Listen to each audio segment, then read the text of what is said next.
നാം ആ സന്തുലിതാവസ്ഥ കണ്ടു. ദൈവം നമ്മളിൽ പ്രവർത്തിക്കുന്നു, അങ്ങനെ നാം നമ്മുടെ രക്ഷയ്ക്കായിട്ട് പ്രവർത്തിക്കുന്നു. ഇങ്ങനെയാണ് ദൈവം നമ്മളിൽ പ്രവർത്തിക്കുന്നത്. നമ്മൾ ചിന്തിക്കുന്നു ദൈവം നമുക്ക് വേണ്ടി വലിയ അത്ഭുതങ്ങൾ ചെയ്യുമെന്ന്. ദൈവം നിങ്ങളിൽ പ്രവർത്തിക്കുന്നു എന്ന് പറയുന്നതിൻ്റെ അർത്ഥം എന്താണ്? ആ ഇച്ഛയും പ്രവൃത്തിയും ദൈവം എങ്ങനെ നമ്മൾ ചെയ്യുന്നു? അവൻ നിങ്ങളിൽ പ്രവർത്തിച്ച് നിങ്ങളെ ഒരു പൂജ്യമാക്കും. നിങ്ങളുടെ നിസ്സഹായത അവൻ നിങ്ങളെ മനസ്സിലാക്കും. നിങ്ങളെ കർത്താവിലുള്ള ആശ്രയത്തിലേക്ക് നടത്തും. എന്നെ സംബന്ധിച്ചിടത്തോളം അത് വളരെ സന്തോഷമുള്ള ഒരു കാര്യമാണ്, ഈ നിലയിലേക്ക് ദൈവം എന്നെ കൊണ്ടുവരുന്നത്. ഞാൻ ചിന്തിച്ചു എനിക്ക് വരവും കഴിവുകളും ഒക്കെ ഉള്ള ആളാണെന്ന്. എന്നാൽ ഞാൻ പൂർണ്ണമായിട്ടും പരാജയപ്പെടാൻ ദൈവം അനുവദിച്ചു. ഈ പാഠം ഞാൻ പഠിക്കാനുണ്ടായിരുന്നു. അത് അത്രമാത്രം ആഴത്തിൽ എൻ്റെ ഉള്ളിലേക്ക് പോയതുകൊണ്ട് ഞാൻ അത് ഒരിക്കലും മറന്നു കളയുകയില്ല. മുന്തിരിവള്ളി വന്നിട്ട് കൊമ്പിൻ്റെയും പാഠം യോഹന്നാൻ 15:5 നാം കാണുന്നു. ഞാൻ മുന്തിരിവള്ളിയും നിങ്ങൾ കൊമ്പുകളുമാവുന്നു. ഇസ്രായേൽ മക്കൾക്ക് മുന്തിരിയെക്കുറിച്ച് നല്ലതായിട്ട് അറിയാം. നിങ്ങൾക്ക് മുന്തിരിവള്ളിക്ക് പകരം ഒരു ആപ്പിൾ വൃക്ഷം എടുക്കാം. ആപ്പിൾ വൃക്ഷം നിങ്ങൾക്ക് പരിചയമില്ലെങ്കിൽ നിങ്ങൾക്ക് പരിചയമുള്ളൊരു വൃക്ഷത്തെ സങ്കല്പിക്കുക. കർത്താവ് പറയുകയാണെങ്കിൽ ഒരു ആപ്പിൾ മരവും നിങ്ങൾ അതിൻ്റെ കൊമ്പുകളുമാണ്.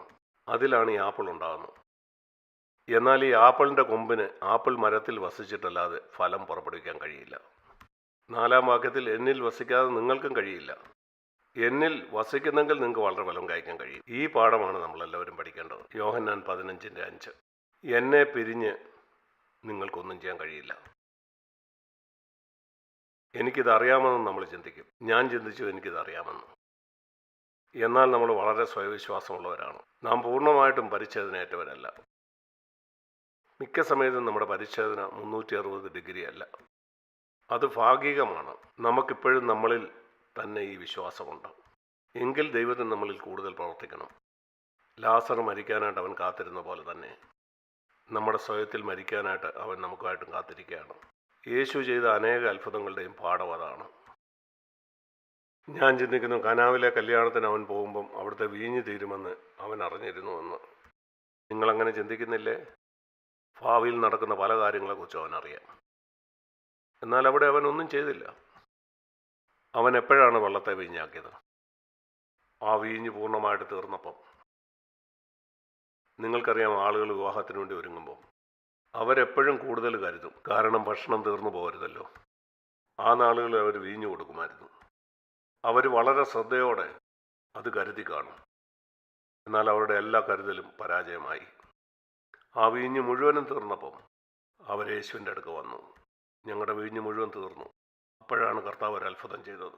ഇതേ കാര്യം തന്നെയാണ് ലാസറിൻ്റെ കാര്യത്തിലും.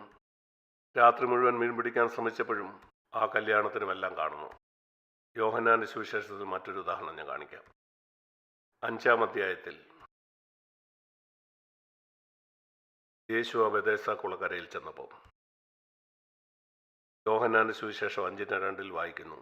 ആ ബെഥേസ്ദാ കുളക്കരയിൽ 3-ാം വാക്യത്തിൽ അവയിൽ യാതിക്കാർ, കുരുടരായിട്ടുള്ളവർ, മുടന്തുള്ളവർ, യോഹന്നാന്റെ സുവിശേഷം 5:3 വാക്യത്തിലാണ് ക്ഷയരോഗികൾ, ഇങ്ങനെ വലിയൊരു കൂട്ടം വെള്ളത്തിൻ്റെ ഇളക്കം കാത്തുകൊണ്ട് കിടന്നു. ഒരു വലിയ കൂട്ടം എന്ന് പറഞ്ഞാൽ അതിൻ്റെ അർത്ഥം എന്തായിരിക്കും? ഒരു 10 പേരായിരിക്കും. ഒരു 10 പേരെ വലിയ കൂട്ടം എന്ന് പറയാൻ പറ്റുമോ? ഒരു പക്ഷേ 20, അത്രയും പേരേ ഉള്ളൂ. ഞാൻ പറയും 200-300 പേര്. അതിനെ ഒരു വലിയ കൂട്ടമെന്ന് പറയാൻ കഴിയും. 200-300 പേര് സുഖമില്ലാതെ അവിടെ കിടക്കുകയാണ്. കുരുടര്, മുടന്തര്, ക്ഷയരോഗികൾ. യേശു അവിടെ വന്നു. ഈ രോഗികളെ എല്ലാം സൗഖ്യമാക്കാൻ കഴിവുള്ളവൻ. യേശു എല്ലാവരെയും സൗഖ്യമാക്കുന്ന ചിലടത്ത് നാം വായിക്കുന്നു. അവൻ ഇവിടെ വന്നിട്ട് ഒരു മനുഷ്യൻ്റെ അടുക്കിലേക്ക് അവൻ പോകുന്നു. മറ്റു 300 പേരെയും കടന്ന് ഒരു മനുഷ്യൻ്റെ അടുക്കിലേക്ക് അവൻ പോകുന്നു. 5-ാം വാക്യത്തിൽ എന്നാൽ 38 ആണ്ട് രോഗം പിടിച്ച് കിടന്ന ഒരു മനുഷ്യൻ അവിടെ ഉണ്ടായിരുന്നു. അവൻ്റെ അടുക്കിലേക്ക് യേശു ചെന്നു. ചോദിച്ചു, നിനക്ക് സൗഖ്യമാകണോ?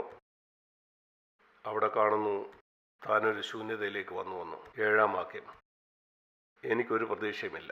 എൻ്റെ വാക്കിൽ ഞാനത് പറയാം. 38 കൊല്ലം മുമ്പ് ഞാനിവിടെ വന്നു. അങ്ങേക്കറിയാമല്ലോ, വർഷത്തിലൊരിക്കൽ ഈ ദൂതൻ വന്ന് ഈ വെള്ളം കലക്കുമ്പം ആദ്യം ചാടുന്നവന് സൗഖ്യം കിട്ടും, മറ്റാർക്കും കിട്ടില്ല. അതുകൊണ്ട് ഞാൻ ആ വെള്ളത്തോട് ചേർന്നിരുന്നു. ഞാൻ ചിന്തിച്ചു എനിക്ക് ചാടാമെന്ന്. എന്നാൽ എപ്പോഴും മറ്റൊരാളാണ് ചാടുന്നത്. ഞാൻ പറഞ്ഞു അടുത്ത കൊല്ലം ഞാൻ ചാടും. അങ്ങനെ അടുത്ത കൊല്ലം ഞാൻ വെള്ളത്തോട് വളരെ ചേർന്നിരുന്നു. ദൂതൻ വെള്ളം കലക്കിയാൽ ഉടനെ ചാടാൻ. പിന്നെയും ആരോ ചാടി. ഞാൻ പിന്നെയും പരിശ്രമിച്ചു. 3-ാമത്തെ കൊല്ലം, 4-ാമത്തെ കൊല്ലം, അങ്ങനെ കഴിഞ്ഞ 38 വർഷമായിട്ട് ഞാൻ ശ്രമിച്ചുകൊണ്ടിരിക്കുകയാണ്. ഞാനിപ്പം അത് വിട്ട് കളഞ്ഞു. ഞാൻ ആ വെള്ളത്തിനടുക്കൽ നിന്ന് മാറി മൂലയ്ക്കിരിക്കുകയാണ്. എനിക്കറിയാം ഒരു കാര്യവുമില്ലെന്ന്. എൻ്റെ എല്ലാ പ്രതീക്ഷയും പോയി. യേശു പറഞ്ഞു, ശരിക്കും നീ അവിടെ എത്തിയോ? ഇപ്പം നീ സൗഖ്യമാവും. എഴുന്നേറ്റ് നിന്റെ കടക്ക എടുത്ത് നടക്കുക. യേശു അവിടെ മറ്റാരെയും സൗഖ്യമാക്കിയില്ല. ഇവിടുന്ന് പഠിക്കുന്ന പാഠം എന്താ? ആ 38 വർഷത്തിൻ്റെ അർത്ഥം എന്താണെന്ന് നിങ്ങൾക്ക് അറിയാമോ? നിങ്ങൾ എന്തെങ്കിലും ചിന്തിച്ചിട്ടുണ്ടോ? 38 കൊല്ലം. ഈ 38 കൊല്ലത്തെ പറ്റി വേദപുസ്തകം പറയുന്ന മറ്റൊരു ഭാഗം ഞാൻ നിങ്ങളെ കാണിക്കാം. ആവർത്തന പുസ്തകം 2-ാം അധ്യായം. വചനത്തെ വചനം കൊണ്ട് പഠിക്കുന്ന മനോഹരമാണ്. ഇത് ദൈവവചനമാണ്. ഇതുപോലെ ഒരു പുസ്തകം എഴുതാൻ മറ്റാർക്കും കഴിയില്ല. ഇത് ദൈവാത്മാവാൽ എഴുതപ്പെട്ട പുസ്തകമാണ്. വചനത്തെ വചനം കൊണ്ട് പഠിച്ചാൽ എനിക്ക് തന്നെ പല കാര്യങ്ങളും പഠിക്കാൻ കഴിയും. 38 കൊല്ലമായിട്ട് അവിടെ കിടന്ന മനുഷ്യനെക്കുറിച്ച് ഞാൻ പഠിച്ച കാര്യം ഇതാണ്. ആ വാഗ്ദത്ത നാടിൻ്റെ അതിരിലെത്തിയ ഇസ്രായേൽ മക്കളെക്കുറിച്ച് മോശ പറയുന്നത് പ്രകാരമാണ്. ആ 1-ാമത്തെ തലമുറ മുഴുവനും മരുഭൂമിയിൽ പട്ടുപോയി. മോശ ഇപ്പോൾ അവരോട് പറയുകയാണ്, അനേക വർഷങ്ങൾക്ക് മുമ്പ് മരുഭൂമിയിൽ പട്ടുപോയ നിങ്ങളുടെ പിതാക്കന്മാർ ഈ സ്ഥലത്ത് എത്തി. അതിൻ്റെ പേര് കാദേശ് ബാർണിയ എന്നായിരുന്നു.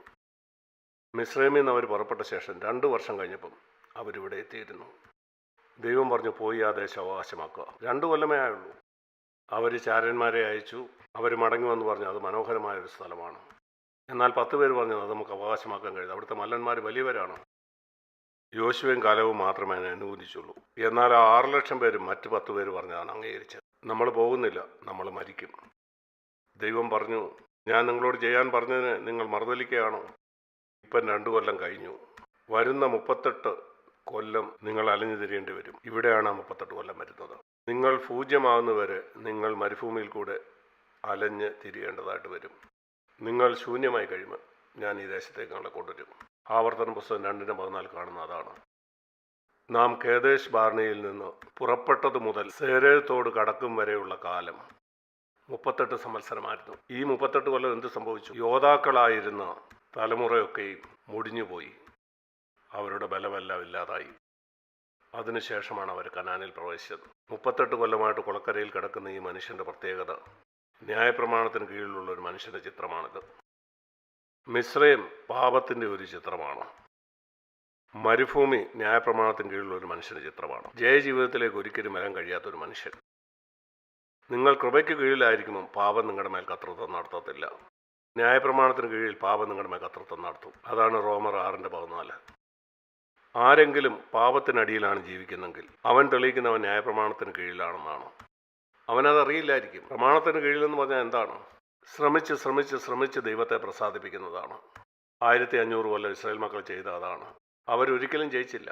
അതാണ് പ്രമാണത്തിനടിയിലായിരിക്കുന്നത്. മനുഷ്യൻ്റെ ശക്തി ഉപയോഗിച്ച് ദൈവത്തിന് പ്രമാണം ആചരിക്കുന്നു. നീ പരാജയപ്പെടും. പ്രമാണത്തിൽ അടിയിലായിരിക്കുന്നത് അവസാനിപ്പിച്ച് കൃപയ്ക്കടിയിൽ വരുമ്പം പാപം നിന്നെ കർത്തൃത്വം നടത്തത്തില്ല. അതിന് 38 വർഷമെടുത്തു. ഇവിടെ ഈ മനുഷ്യൻ, അവൻ്റെ ശക്തിയെല്ലാം പോയി. ദൈവം അവനെ സൗഖ്യമാക്കി. അവനോട് പറഞ്ഞു, നിനക്ക് നീ പോകാം. ഈ അത്ഭുതങ്ങളിലെല്ലാം ഒരു ഉപമയുണ്ട്. അത് നിനക്ക് വേണ്ടി എനിക്ക് എന്തെങ്കിലും ചെയ്യാൻ കഴിയണമെങ്കിൽ നിന്റെ ശക്തിയെല്ലാം നിന്നിൽ നിന്ന് പോകണം. അതിന് സമയമെടുക്കുമെങ്കിൽ അങ്ങനെ ആകട്ടെ. നീ അവിടെ എത്തിയേ മതിയാവൂ. ലാസറിൻ്റെ കഥയിലും അതുതന്നെയാണ് നാം കാണുന്നത്.